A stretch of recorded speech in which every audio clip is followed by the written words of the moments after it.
দিন আগের কথা। হঠাৎ করে একটি পরী তারা রাজ্য থেকে বেরিয়ে পৃথিবীতে বেড়াতে আসে। তারপর তার প্রচুর ক্ষুধা লাগে, কিন্তু সে তার জাদুশক্তিতে খাবার খাবে না। সে প্রকৃতির খাবারের খোঁজে বেড়াতে থাকে।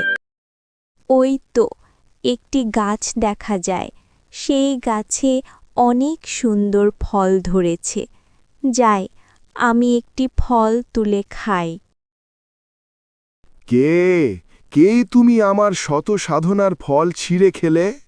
তুমি আমার 100 বছরের সাধনার গাছের ফল খেয়ে তুমি আমার ক্ষতি করলে। তোমাকে আমি অভিশাপ দিলাম, তুই গাছের ফুল হয়ে থাকবি। আমাকে মাফ করবেন জ্যোতিষী, আমি জানতাম না আপনার এটা শতসাধনের গাছের ফল, তাহলে আমি খেতাম না। জ্যোতিষী, আমি তো না জেনে গাছের ফল খেয়েছি, আমি খুবই ক্ষুধার্ত ছিলাম। আমাকে মাফ করে দেন, আমাকে ছেড়ে দেন। আমি পরীর রাজ্যে চলে যাব, আর পৃথিবীতে কখনো চলে আসব না। আপনার অভিশাপ থেকে আমাকে মুক্তি দেন।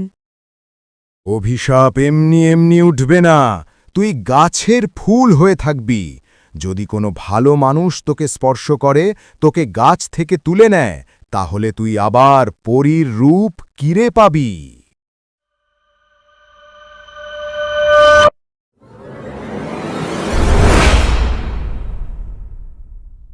মা, মা কোথায় তুমি? আমার প্রচণ্ড ক্ষুধা পেয়েছে, আমাকে খেতে দাও। আমি খেয়ে বান্ধবীদের সাথে খেলতে যাব। বাবাকে কোথাও দেখছি না যে, বাবা কোথায় গেছে নাকি? হ্যাঁ? দাঁড়া, এত জোরে ডাকাডাকি করছো কেন? তুই আর তোর বাপ আমার জীবনটা ঝালাপালা করে দিলি। অল্প কিছুতেই চিল্লাচিল্লি শুরু করে দাও, একটু তোদের দেরি সহ্য হয় না। কি রে সখী, বাড়িতে আছো? আমি তোর জন্য অপেক্ষা করতে করতে তোর বাড়ি পর্যন্ত চলে আসলাম। চল, আমাদের বাকি সখীরা আমাদের জন্য অপেক্ষা করছে। মা, আমি খেলতে গেলাম, ফিরে এসে খাবো। সখী, আজ কোথায় খেলতে যাবি? রোজ রোজ এক জায়গায় খেলতে ভালো লাগে না। চল, আজকে আমরা অন্য জায়গায় যাই। অন্য জায়গায় কোথায় যাবি? দূরে কোথাও যাব না, মা দেখলে বকা দিবে, খাবার বন্ধ করে দেবে। না বাবা, আমি রোজ রোজ মায়ের হাতের মার খেতে পারবো না।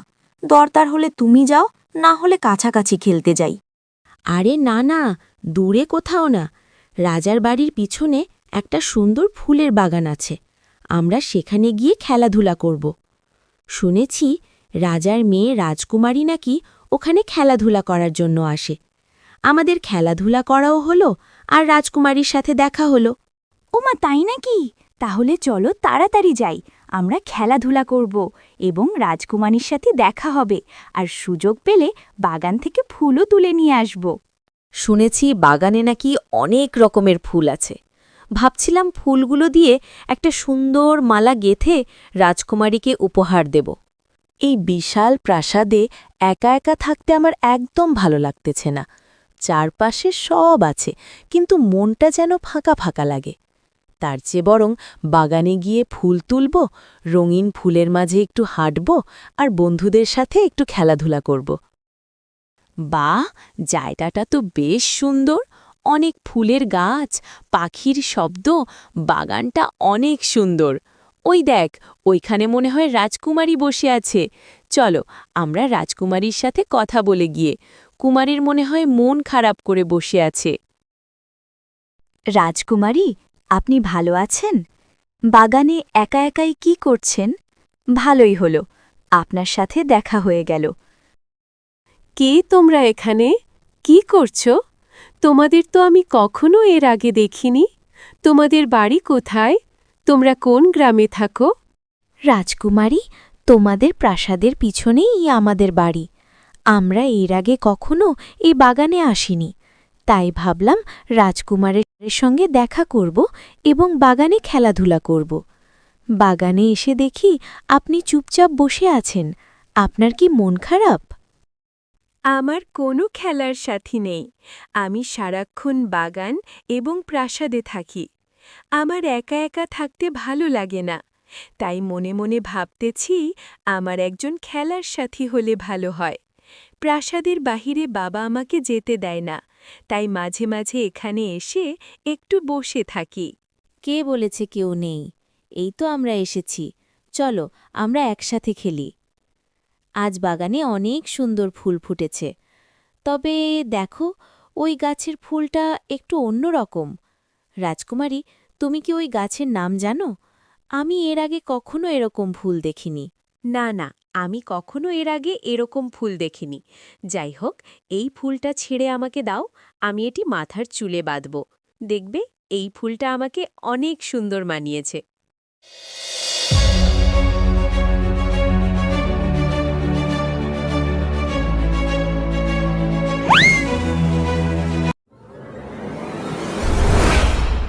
আমাকে দেখে তোমরা ভয় পেও না।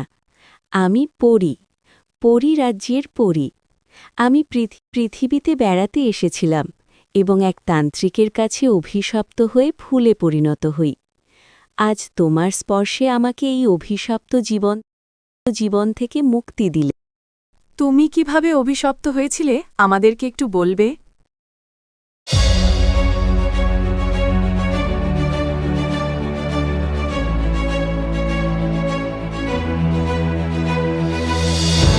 আমাকে তোমরা এই অভিশপ্ত জীবন থেকে মুক্তি দিলে। আমি তোমাদের কিছু উপহার দিতে চাই। বলো, তোমরা কি উপহার চাও? না না, আমাদের কোনো উপহারের দরকার নেই।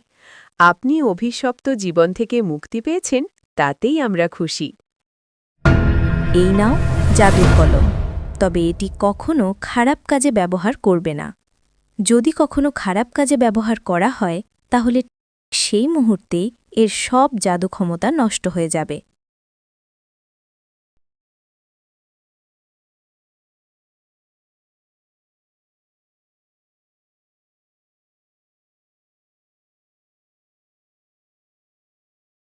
এরপর থেকে রাজকুমারী ওই কলম দিয়ে যা আঁকে তাই জীবন্ত হয়ে ওঠে।